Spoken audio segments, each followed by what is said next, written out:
I can remember. Yeah, there we go. I remembered, right? We've got 8 seconds. 6, 5, 4, 3, 2. Woo. That is a belter of a song. Absolute belter of a song. Hope you love it. Hope you like it. Right. Okay, we've got some background noise going on, so sorry for the interference. Schoolgirl error number 3, 4, 5. I'm not counting. Who knows? Who knows? So It's an experience. it's an experience. We're having an experience. We hope you're enjoying this experience with us. So this is the Incredible People Show at Coast Radio. You're listening at 106.6 FM. My name is Polly Brennan, and my amazing co-host is Glenda Devlin. Hello, everybody. and tonight's incredible guest is Moodypidge / Emma O'Friel. Hey, hi, hello, how you doing? lovely to have you here. So this is the third part of our interview tonight. We've learned lots about Emma's business, the characters she's created to help her navigate emotions and life in the world, and now she has a product she sells, and she has a really creative, phenomenal business.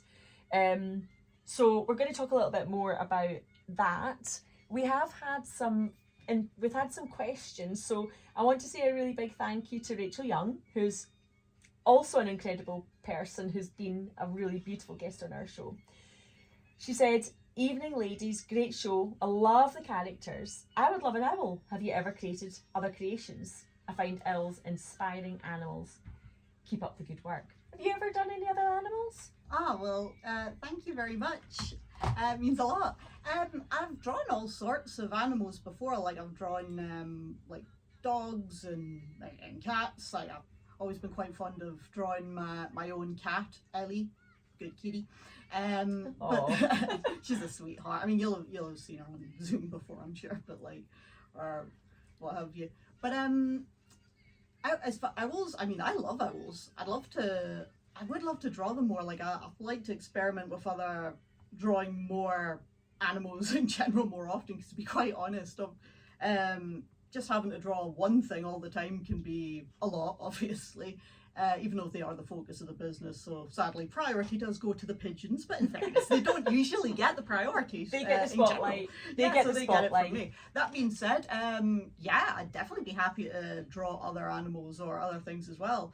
I mean, as far as owls go, like my favourite one's a barn owl, I think. If you guys have a favourite barn? I don't know if I do. Yeah, I mean, they're just cool in general, but if I had to pick, Snowy owl. they are Snowy pretty. owls, Yeah, Very that's pretty, my yeah. favourite. Yeah. So shout out to the elves as well. Yes. And Rachel, we're going to play a tune for you after this. We're going to play Woman on a Mission by Gabrielle Climate, because you are a woman on a mission, and we're so glad to have you each week listening to our show. We've got another question came from Paul Scurra. What do you love most about your work?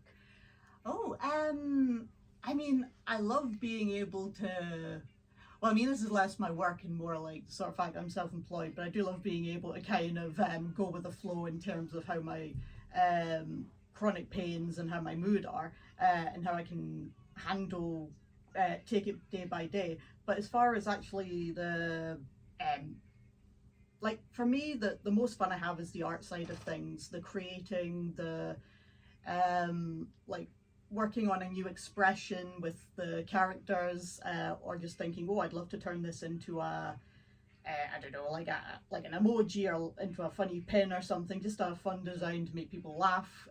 Just being able to entertain people with the silly little characters that I draw is just great fun. Yeah. Like I just love being able to do it.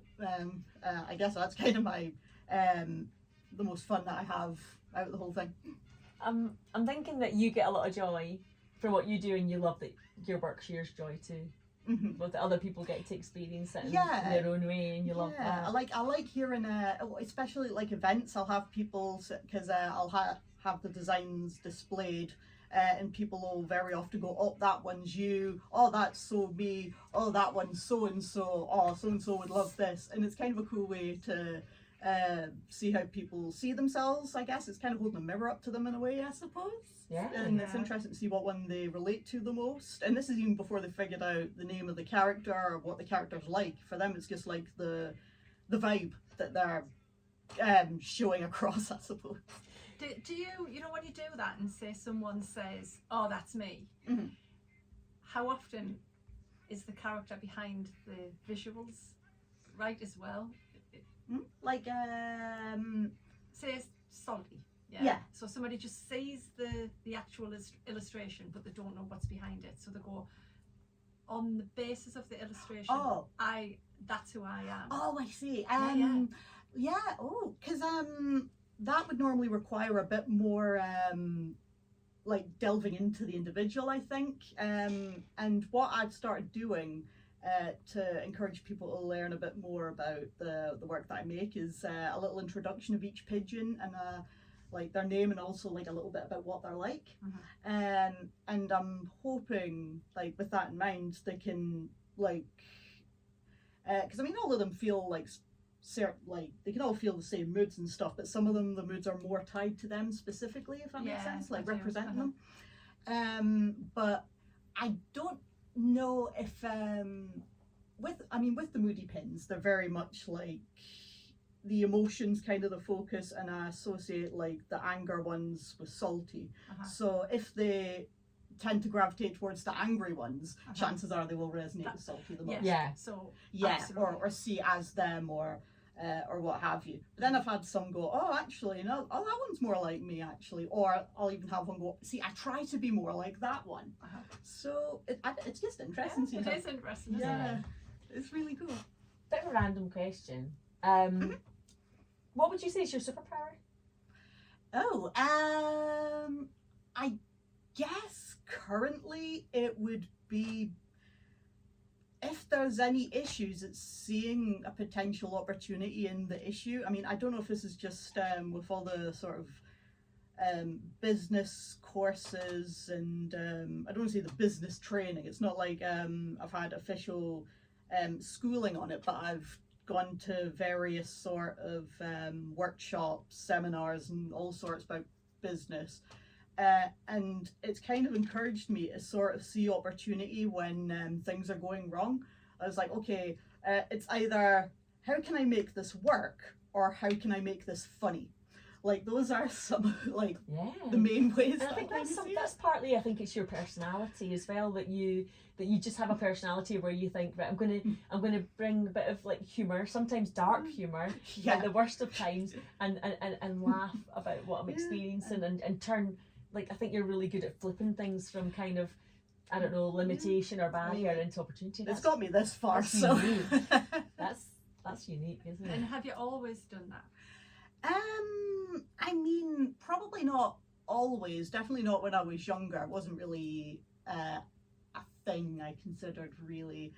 But I think once I started looking into setting up my own business and wanting to make this happen, you start learning how the best ways to make it succeed, and like trying to sell myself, it doesn't come naturally to me. It's I'm not very good at the whole sort of buy my things and what have you, like that a lot of these things tend to encourage, but I do find ways to kind of see opportunity.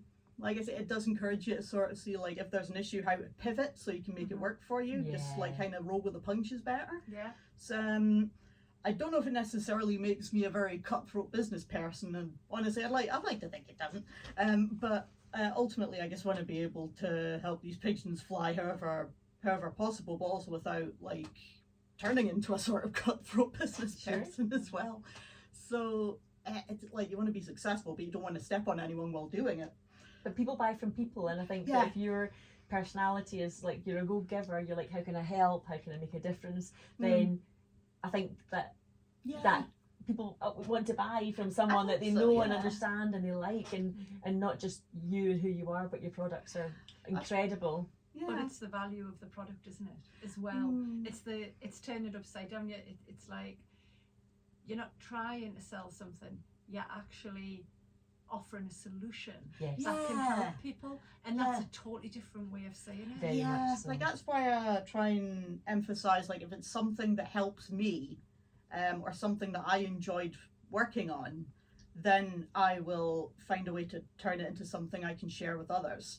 If it's just something for me personally, then chances are it doesn't see the light of day. But if it's something that like the planners that are more tailored to me, because I know I've had a lot with the focus planners. They've been quite popular. They've been quite a decent hit whenever I'm at events. They normally sell out of those when I've got them with me at my table, which is exciting. But yeah, for me it was figuring out what my problems were, trying to find a solution for them, and kind of sharing what I do in the hopes that people like me could also take advantage of the solution the same way that I have. And if not, maybe it will help encourage them to find something that does work for them. But the point of it is to kind of actually get to understand themselves better, I guess. I mean, that's what I did with my stuff, so in the hopes it helps others as well. That's all I can really ask, I suppose. And this is what this show's all about, is the fact that incredible people, we're so on the same page, and we're like literally saying the same thing. The show is all about shining light on people who want to make a difference and help people. Exactly. Every day, just everyday people doing, ordinary people, extraordinary stuff, and that's what you do. So 15-year-old self, this is like your final question. Like, if you were to go back to your 15-year-old self, or someone like you, knowing everything you know now and everything you've learned and done, and you could just only give them one piece of advice. Oh goodness me. Invest in toilet paper, because I really feel like that'll really work to your advantage in 2020. But on a serious, best answer I've ever heard in my life. I mean, honestly, the